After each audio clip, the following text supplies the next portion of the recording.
তাপপ্রবাহে যে পরিস্থিতি চলছে দক্ষিণবঙ্গে, খুব একটা কিছু উল্লেখযোগ্য পরিবর্তন থাকবে না আগামী এক সপ্তাহে। গতকাল বা আজকের দিনটা আংশিক মেঘলা থাকার জন্য হয়তো দু এক জায়গায় তাপমাত্রা সামান্য একটু কম রয়েছে। পশ্চিমের জেলাগুলোতে আংশিক মেঘলা থাকার জন্য কিছুটা কম রয়েছে তুলনামূলকভাবে টেম্পারেচার। এই মেঘটা কেটে গেলেই কাল থেকে আবার তাপমাত্রা আবার কিছুটা বাড়বে, মানে যতটা কমে গেছে মেঘলা থাকার কারণে আবার ততটাই বেড়ে যাবে। ফলে তাপপ্রবাহের পরিস্থিতি আগামী এক সপ্তাহ ধরেই কন্টিনিউ করবে। বরং আগামীকাল থেকে তাপমাত্রা আবার মেঘটা কেটে গেলে যেসব জায়গায় কমে গেছে 2 থেকে 4 ডিগ্রি মতো আবার বেড়ে যাবে।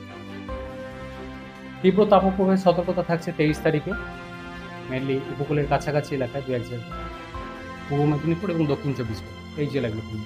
অন্যান্য জেলাগুলোতেও 2-1 জায়গায় তাপপ্রবাহের সতর্কতা থাকছে 24 তারিখে। তীব্র তাপপ্রবাহের স্পিডটা আস্তে আস্তে ধীরে ধীরে বাড়বে। এই 23 তারিখের জেলাগুলো যেটা বলা হলো, এর সাথে যোগ হবে পশ্চিম মেদিনীপুর, পশ্চিম বর্ধমান, বাঁকুড়া এই জেলাগুলোতেও 24 তারিখ তীব্র তাপপ্রবাহের সতর্কতা থাকছে। 25 তারিখে আরেকটু তীব্র তাপপ্রবাহের স্প্রেডটা বাড়বে দক্ষিণবঙ্গের জেলাগুলিতে। বীরভূম, ঝাড়গ্রাম, পূর্ব বর্ধমান, উত্তর 24 পরগনা, হুগলি এই জেলাগুলোতেও 2-1 জায়গায় তাপপ্রবাহ থেকে তীব্র তাপপ্রবাহের সতর্কতা থাকবে 25 থেকে 27।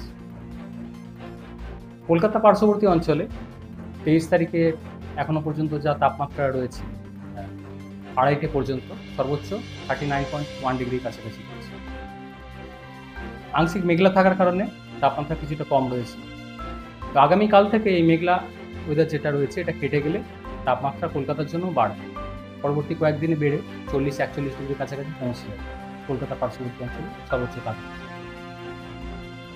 বৃষ্টিপাতের খুব একটা কিছু উল্লেখযোগ্য সেরকম নেই। গতকাল ছিল পশ্চিমের 2-1টা জেলায়, বিশেষ করে ঝাড়গ্রাম, পুরুলিয়া এইসব সাইডে 2-1 জায়গায় হালকা বৃষ্টি ছিল। আজকেও 23 তারিখেও পশ্চিমের জেলাগুলো 2-1 জায়গায় লোকালাইজড হালকা ধরনের স্বল্পস্থায়ী বৃষ্টিপাতের সম্ভাবনা থাকছে। সিগনিফিক্যান্ট কিছু নেই। তাপমাত্রা যে এতে কমবে সেরকম কমার মতো কিছু উল্লেখযোগ্য কিছু নেই। পশ্চিমের জেলাগুলো 2-1 জায়গায় থাকলেও সেটা খুবই লোকালাইজড এবং খুবই স্বল্প সময়, খুব অল্প।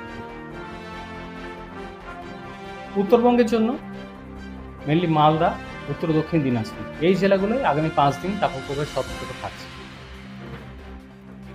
দার্জিলিং, কালিম্পংয়ের ক্ষেত্রে আগামী 4-5 দিন 2-1 জায়গায় বৃষ্টিপাতের সম্ভাবনা থাকবে উত্তরবঙ্গে।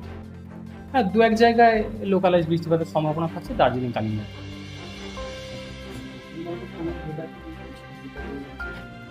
দক্ষিণবঙ্গে সিগনিফিক্যান্ট কিছু নেই সেরকম বৃষ্টি। মেনলি হয়তো কালকে কিছুটা হয়েছে 2-1 জায়গায় খুব হালকা ধরনের।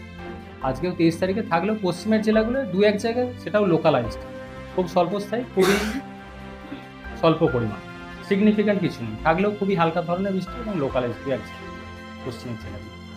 তাতে তাপমাত্রা খুব একটা কিছু প্রভাব পড়বে। বরং মেঘটা কেটে গেলে আগামীকাল থেকে তাপমাত্রা আরও বাড়বে।